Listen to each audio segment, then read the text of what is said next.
What's going on, everybody? It's your boy Zoe, nowadays off DFS, here to bring you an NBA slate breakdown for the 4-game NBA slate. Before I even get into it, I owe you guys an apology. I'm sorry. I've been gone for the last 2 days. Had some personal family stuff going on with one of my kids, so I had to really deal with that.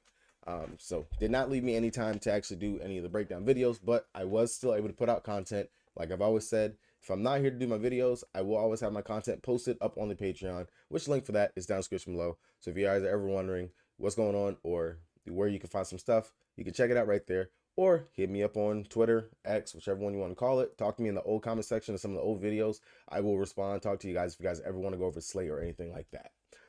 With that being said, we're in February, new month, another new, well, not necessarily a new grind, but another new month for us to grind, to go ahead and try to get better as DFS players, prop players, whatever it is you want to call it. And that's what we're going to do.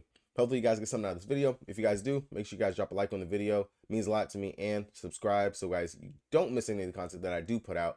I will say yesterday was a pretty big day in regards to some stuff going on in the WNBA. We'll definitely be doing a video on that, covering everything, the moves, the players that are coming back, players that aren't coming back, things like that. But it's definitely some moves being made in the WNBA, and a big one, Seattle, man. You guys, Seattle, they signed to somebody. They signed to somebody big. There, that's all I'm gonna say. They signed to somebody. That, and then LA, they definitely have set themselves up for the future. So that's it. But anyway, talking about the NBA, not the WNBA. If you guys played yesterday, hopefully you guys did cash out and do pretty good. Put up core yesterday, wasn't too bad for the core, but was not the super takedown that we've been looking for. As always, trying to go ahead and get this takedown on this $15 entry. Well, actually, yeah, $15 entry, 100K to first. Trying to take that down, man. You know, that's that right there. If I ever get to check that off of my bucket list of a DFS player, of taking that down, I probably would just like retire for the season. I would be done. I wouldn't play as much on the season. I would chill with a lot of betting and just come back next year or something like that. But haven't gotten that yet, so hopefully maybe tonight could be the night. So going over some injury news, small slate, so we kind of know, not even kind of, it's going to be chalky out there in the streets for sure, especially with teams that have a plethora of injuries like Memphis Grizzlies and the Philadelphia 76ers. We know it's going to be a pretty chalky slate straight from the jump. So just trying to get different, find the right players in the right spots is going to be very much key on this slate. Starting with the Lakers, Anthony Davis, I fully expect for him to play on today, considering that he was out on the back end of a back-to-back. I know he's been with that Achilles injury, but I expect AD to play. Same thing for LeBron James. He's definitely wanting this team to figure it out. If you guys didn't see the cryptic tweet, like we always get once every year from LeBron, he put up the hourglass, so of course that means time is ticking. Y'all got to figure it out. Indy, Halliburton, he fully expects to play today. He already announced that. TJ McCollum, Smith, and Mathurin. Haven't seen any news on them in regards to if they're going to be in or out. But of course, you guys know I record this in the morning. Pay attention to injury news so you guys have that information. New York Knickerbockers, we already know Julius Randle. He's going to be out for a minute. He had a dislocated shoulder. That really does suck because he was balling and playing very good. But Quentin Grimes is expected to play. OG, game time decision. Should be an interesting game. Hopefully, they can actually keep this close. I do have faith in the Knicks to an extent, but that's that over there. For the Cleveland Cavaliers, we got to see Darius Garland. He was back in action last night. Only played 20 minutes. I definitely want to pay attention to see if he's going to be in or out. If he's going to be out, then of course it's going to bump and give some usage to some other guys like Karis LeVert off the bench. My boy Sam Morrell. You guys already know I love playing Sam Morrell, especially in this matchup going against the Memphis Grizzlies, who surprisingly they have kept games close, even though they have been decimated by injuries. They've kept their games close that they have been in. So I'm not going to sleep on the Memphis Grizzlies by any means. Like, surprisingly, they're rolling them out there. Not too sure if maybe it's just a scout report isn't out on the guys that they actually have out there playing, whatever it is. But say the least, Memphis, they've been keeping it in game, so still decent team that we could target. But of course, like I said, we're more likely going to be getting a lot of our value from this team right here. Philadelphia 76ers, Embiid, he is going to be out. I think he might miss a couple of games. Tyrese Maxey, he's going to test out the ankle and shoot around. Of course, I don't have the shoot around report just yet. And Batum, I think that he's going to be doubtful to play, not too sure. But once we get Philly's shoot around for today, which should come mid-afternoon time frame, closer towards lock, which lock today is going to be at 7:30, so it's not going to be your normal 7 p.m. lock time. Pay attention to that. But we do need to get that news in regards to if Max is going to be in or out, because Patrick Beverley, surprisingly, has just been balling in that starting lineup. And him playing going up against a fast-paced Utah Jazz team, we know he can get some steals, blocks, all those things like that. Might be pretty good. Utah, no news to report for them. The only team that does not have any news that we truly have to worry about on today's slate. Nice. Going over to DraftKings, the site that I play most on the site. If you guys don't have the account, you want one, check the link down in the description below so you guys can get that deposit match bonus and join me over here on the King. I want to say that if you guys are in certain states, I know the Carolinas, that DraftKings, FanDuel, those sports books should be coming to North Carolina. It's either this month or next month. So be prepared. You're finally going to get another sports books in the North Carolina, not South Carolina. Unfortunately, South Carolina still no. But North Carolina, I did see that North Carolina is supposed to be allowing these books to be here soon. So definitely be prepared for that. That'll be something different. Something definitely check out. Maybe I might get into more of the sports betting on those apps. All right, starting out with the Lakers taking on Boston. Hopefully this will be a good game. Definitely interesting. Like I said, I do expect LeBron James and Anthony Davis to play. With the cryptic tweets LeBron put out, I hope that he can back up what he's putting out himself. The matchup, in all, really, I like more for, of course, the Boston side. We do know the Lakers, they're a poor defense, middle of the pack in regards to anything that they can do. As long as they can actually keep it close, which they should be able to with Anthony Davis actually out there playing with a good LeBron James. I don't mind either one of the main studs here. I will say I will take Anthony Davis over LeBron James in the matchup. AD coming off the extra rest, plus AD going up against KP. It should be a nice matchup right there. But we have seen opposing centers, they've been decent going up against KP and his defense out there. So I'm not gonna mind that from that standpoint. That'll be who I would more prioritize between them all over here. But other than that, it's a mixing pot in regards to what we're gonna get for the rest of the Lakers. I'm not sure if it's the burden of course, the trade deadline is right around the corner for them. Their situations, of course, are up in the air. D'Lo, of course, I finally go and I play the kid, and he literally duds, busts, and of course, it's the Austin Reeves show. He goes out there and he has a great game. I'll say between everybody, between D'Lo, Austin cheaper. Austin does have the better matchup at the 2 position, and if D'Lo does struggle, we know Austin he will take over in regards to the point guard duties out there. They will bench D'Lo and go with a more defensive lineup out there, maybe some more Rui, Vando, things like that. So Austin Reeves between Austin and D'Lo, I will take Austin, but this is a 10,000% bounce back spot for D'Angelo Russell. When I say 10,000%, we've seen it time and time again. A player goes out there, he busts, he doesn't have a good game the first time out, everyone gets off him, they don't want him. Hey, he's a flop. D'Lo's gonna come out here. He's gonna smash. That literally would be just the thought process. GPP type, not even a GPP type slate. It's GPP period. It's a 4-game slate. You got to get different. I do believe D'Lo will be lower owned than what Austin Reeves will be, and in a sense, D'Lo, I can see going with D'Lo over Austin. Like just sitting here looking at my notes and looking at the ownership right now, D'Lo is surprisingly projected for 22% ownership. Austin is 9%. I do believe that ownership right now is off. I would really expect Austin to be higher owned than D'Angelo Russell. That's going to be the thought process I'm going to go with. But if I'm playing GPPs, I would go with D'Angelo Russell. If you're trying to play cash games on the slate or you want to go safe, Austin Reeves would be a guy you want to go to. He does have the better matchup. Now, out of everybody over here on the bench, be very honest, nobody truly sticks out to me, especially with Anthony Davis actually being back. Depending on what they actually run out here for a starting lineup, maybe I can see some Rui if they actually would just give the kid the minutes. The dude isn't bad at all. Rui, don't mind playing Rui if he starts. He has to start for me to want to even go there. 22, 23 minutes in those last 2 games, 26, 25 fantasy points. The upside is definitely going to be there for him. I do like him. Other than that, Vando, not really too interested. They play him. He's out there for defense. Jackson Hayes with AD being back, not worth it. Christian Wood, same thing, not worth it. Torian Prince, I can see myself getting down here to Torian. I know he's going to get his minutes. If he can actually spot up and knock down his threes, it's a good spot for him. Maybe he can go out there and get us a 20 fantasy point type game at the 3,800 price tag. And looking at his ownership right now, Torian Prince is looking at 10% ownership. The matchup is fairly decent for him. We just saw Neesmith starting small forward, 57 fantasy points, BI 49 fantasy points, PG 31, Jimmy Butler 31. So small forward would be the spot I want to attack, but with a player like Torian Prince, unless he's going to definitely be in the corner spotting up and actually knocking down the shots, he's not going to necessarily pay it off, but worth a look right there. Over here on the Boston side, favorite one over here for me is going to be Jason Tatum between the studs. I know Tatum, whenever he plays going up against the Lakers, the kid normally balls out early this year, 41 minutes, 47 fantasy points. Great spot for Tatum. He's been playing very well over his last several games. At 9-8 would be definitely the preferred stud between the main guys over here, between him and Jaylen Brown. My second fiddle for me is going to be my boy KP. KP gets the minutes, plays, doesn't get himself into foul trouble. He's great. He's awesome. He's good. Rebounded very well in that game going up because any 12 rebounds, 17 points. Don't mind going right back down to him at 7,500. Great spot for him.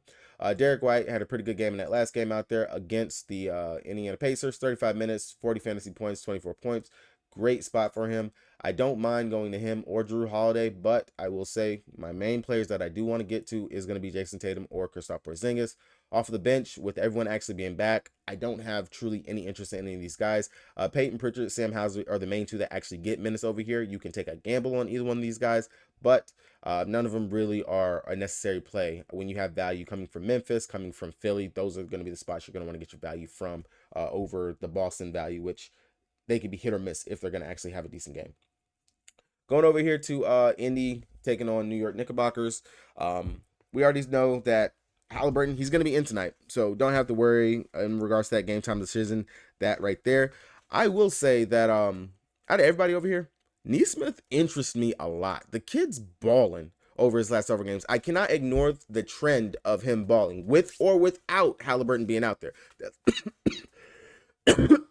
Sorry. I do understand that last game was against his former team, but also on top of that, without Hallie being out there, he still is balling. Hallie's going to play. The production has been great. You got someone that's able to play, make, and set you up. You're also a box sheet stuffer, pretty much, when you look at it. The points, the rebounds, the assists. I love the upside for him here going up against the Knicks. I'm not too sure if he's going to actually get the OG defense. I would think OG, if he plays, would be more on a Tyrese Halliburton or something like that. So I'm not too worried about that. But Neesmith, 5,400, pretty good spot for him. The upside definitely is going to be there for him. Opposing small forwards going up against the Knicks so far. Fontecchio, he dropped 25 fantasy points. Miles Bridges, 49 fantasy points. Jimmy Butler, 50. Cam Johnson, 30. So definitely some decent plays we can get to over here. Besides the Neesmith, do you think this spot you could possibly look to Miles Turner? I know he plays better with Halliburton being out there, someone that can set him up very well for the lobs and things like that. New York Knicks, even with Hartenstein being back, they're still not the greatest team against opposing centers. This could be a spot that we actually see Miles Turner go out here and have a decent game. Last game that they did play going up against the Knicks, this was back in December. This was 31 minutes. He dropped 43 fantasy points. So the upside is definitely there for him in this matchup and in this spot. Don't hate him at 6'1" if you want to get a decent mid-tier center on the slate. And then, of course, you can mess with Siakam or Halliburton, either one of these guys. But understand Halliburton, he is on a minutes limit. I don't believe that he's going to play over 25 minutes if they even let him play that much. And at 9-4, I'd rather just go ahead and get up to maybe my Tatum, or on the other side, go up to Brunson or something like that if I'm going to even play that. Now, over here on the Knicks side, if you guys have been living on the rock, then you have not been paying attention to seeing that boy Dante DiVincenzo is him. I'm sorry, guys. My voice is so effed up. I know I'm not sick, but damn, my voice is messed up right now. But Dante DiVincenzo, he has been balling over his last two games since Julius Randle went down. 46.5 fantasy point, and then and for going up against Utah, 39 minutes, 59.75 fantasy points. Amazing, awesome. Definitely at 6'8", the price is warranted. He's playing hella minutes, and especially if OG is to miss again, he's going to play hella minutes. This is without OG being out there. Now, I do know whenever OG actually has been playing, he's been logging those heavy minutes. But as we do know, Tibbs, he runs his plays into the ground. If OG is going to be out, Dante, got to have him in the player pool, 6'8". He's right there for possibly could bust, but when you're going out there, you're playing that many minutes, and you can stuff the stat sheet, but you're also showing you're a pretty prolific scorer. I do love the upside. And what should be a fast-paced game going up against the Indiana Pacers, this should be a decent spot for Dante. I like it. 6'8". The upside is going to be there, especially if there's no OG out there. I do like this position and spot for him. Other than that, of course, Jalen Brunson, kind of a letdown in the last game. 29 minutes. Not 29 minutes. 29 points. Really kind of was expecting him to stay on that 30-point burner. 9 assists, 3 rebounds. Not bad, but at 9'6", I don't hate it. Like I said, I'd rather pay for him than playing for Hallie, but there's other guards and other spots that we can get to, especially over here in this Cleveland game, because I don't believe that they're going to play Garland on the back-to-back. I understand it was his job, but conditioning, things like that, that's how you get players injured with playing them in all these type of games when you don't need them, especially going up against Memphis. It's still, I know Memphis has been playing great, but I don't think that you're going to actually need him here in this spot. Other than that, if Quentin Grimes is not good to go, then Miles McBride, he should see an uptick in some of his minutes. Same thing, Josh Hart. I know he's been getting a pretty good run over his last several games. Again, they're running these guys into the ground. You don't have to pay up for the Brunson. Dante and Hart, especially if there's no OG, both of those guys are easy plug-and-plays that you can go ahead and get into your line, and they're decent in their position and spot. You can mess with the Precious Achua as a filler piece if you want to, but I'm not going to mess with that over there.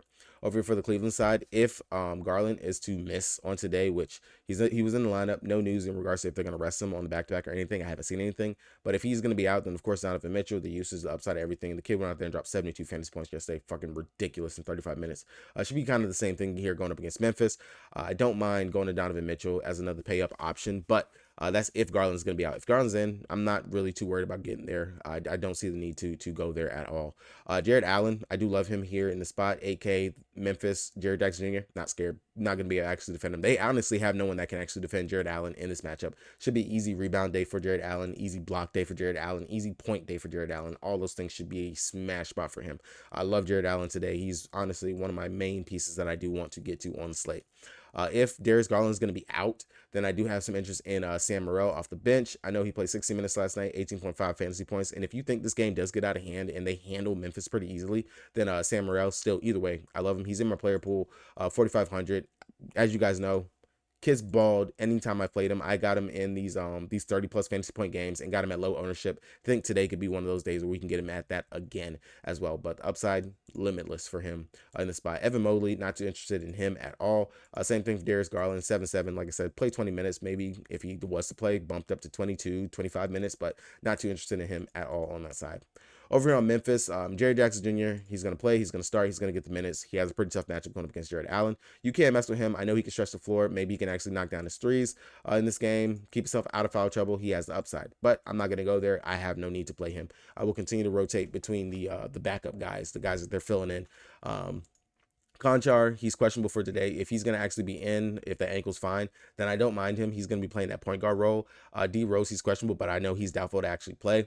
And if Conchard is out, D Rose, of course, already going to be out, then we are going to see the Scottie Pippen, and where's my boy Gilliard? And Gilliard show. They're going to run the point guard position, value play. You might as well just go ahead and play them.